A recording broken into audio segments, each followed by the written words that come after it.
Hi guys, வணக்கம். வாழ்க வளமுடன். இது ஒரு பேசிக்காக நம்ம வந்து ஆரி ஒர்க் போகிறதுக்கான பேசிக் டூல் தான் இது. இது வந்து பார்த்திங்கன்னா அயன் நீடலு. இந்த அயன் நீடலே உங்களுக்கு போதுமானது. நீங்கள் துளிப்பு அந்த மாதிரி வந்து வாங்கணுன்ற அவசியம் கிடையாது. இப்போது அதிலே வந்து நான் நூல் சுற்றி வச்சுருக்கேன்.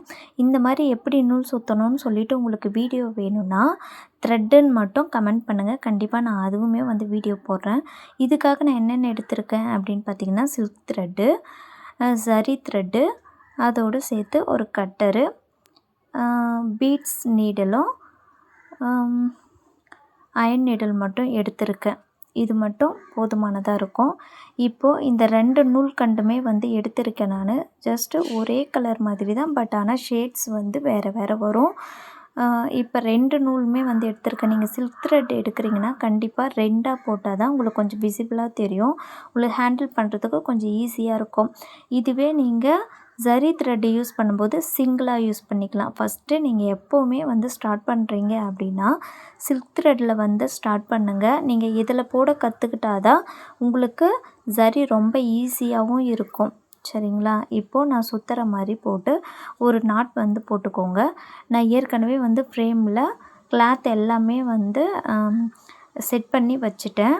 இதில் நான் உங்களுக்கு கீழே வந்து நான் எப்படி விரல் சுற்றுறேன், அந்த நூலை வந்து எப்படி சுற்றுறேன்னு தெரியணுன்றதுக்காக நான் என்ன பண்ணியிருக்கேன்னா, நல்லா விசிபிளாக இருக்கிற மாதிரி ஒரு காட்டன் கிளாத்து தான் எடுத்து ஃபிட் பண்ணியிருக்கேன். பாருங்கள், கொஞ்சம் பொறுமையாக பாருங்கள் நான் எப்படி போடுறேன் அப்படின்னு சொல்லிவிட்டு.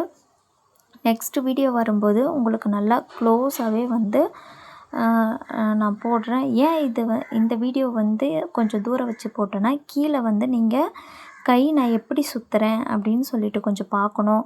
இடையில் மறுபடியும் எடுத்திருக்கேன். எதுக்காகனா மறுபடியும் ஒரு தடவை நீங்கள் கொஞ்சம் நல்லா நோட்டீஸ் பண்ணுங்கள். அப்போ தான் நான் எப்படி போடுறேன் அப்படின்றது வந்து உங்களுக்கு நல்லா தெரியும்.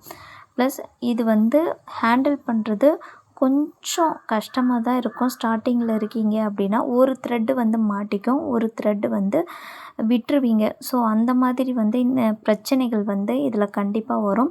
ஸோ கொஞ்சம் பொறுமையாக பார்த்து பொறுமையாக ஹேண்டில் பண்ணுங்கள். இப்போது நான் எப்படி நீடலை குத்தி எப்படி திருப்புறேன் அப்படின்னு சொல்லிட்டு கொஞ்சம் பொறுமையாக பாருங்கள். அப்போ தான் உங்களுக்கு அதை பற்றின ஒரு ஐடியா வந்து கிடைக்கும். சரிங்களா? இப்போது என் நாட் வந்து போட்டுட்டு நெக்ஸ்ட்டு மறுபடியுமே வந்து அதே த்ரெட் வந்து எடுத்து பேக்கில் வந்து ஒரு நாட் போட்டிருக்கேன்.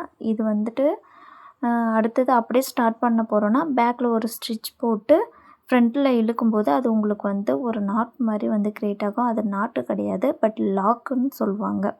பாருங்கள், நான் நீடில் எப்படி சொல்கிறேன்னு மட்டும் பாருங்கள். உங்களுக்கு நெக்ஸ்ட்டு வீடியோவில் அந்த செயின் ஸ்டிச்சு வந்து நான் கரெக்டாக வந்து இருக்கிற மாதிரி பார்க்குறேன். இது வந்து நான் எப்படி அந்த நூலை வந்து சுற்றுறேன் அப்படின்னு சொல்லிட்டு பார்க்குறதுக்காக தான் இந்த வீடியோ. ப்ளஸ் மேலேயுமே வந்து அந்த நீடில் எப்படி ஹேண்டில் பண்ணியிருக்கேன் அப்படின்னும் பாருங்கள். உங்களுக்கு இந்த மாதிரி நார்மல் நீடலில் நூல் சுற்றணும் அப்படின்னா த்ரெட்டுன்னு கண்டிப்பாக கமெண்ட் பண்ணுங்கள். நான் நெக்ஸ்ட்டு வீடியோவில் உங்களுக்கு எப்படி நூல் சுற்றணும் அப்படின்ற வீடியோ வந்துட்டு நான் கண்டிப்பாக போடுறேன். கொஞ்சம் பொறுமையாக பாருங்கள். இப்போது நான் பெரிய பெரிய ஸ்டிச் வந்து போடுறேன். ஏன்னா உங்களுக்கு வந்து கொஞ்சம் புரியணும் அப்படின்றதுக்காக. நம்ம குட்டி குட்டியாக போட்டோம்னா நான் எந்த இடத்துல வந்துட்டு அந்த நீடில் குத்தி வெளியே இருக்கிறேன்னு உங்களுக்கு தெரியாது இல்லையா? அதனால் நான் நல்லா வந்துட்டு கொஞ்சம் பெரிய பெரிய செயின் ஸ்டிச்சாக வந்து குத்தி எடுத்திருக்கேன். கீழே நான் எப்படி ஹேண்டில் பண்ணியிருக்கேன், எப்படி அந்த நூலை வந்து பிடிச்சிருக்கேன் அப்படின்னு சொல்லிட்டு பாருங்கள். கொஞ்சம் பொறுமையாக பாருங்கள். இந்த வீடியோ உங்களுக்கு பிடிச்சிருந்ததுன்னா மறக்காமல்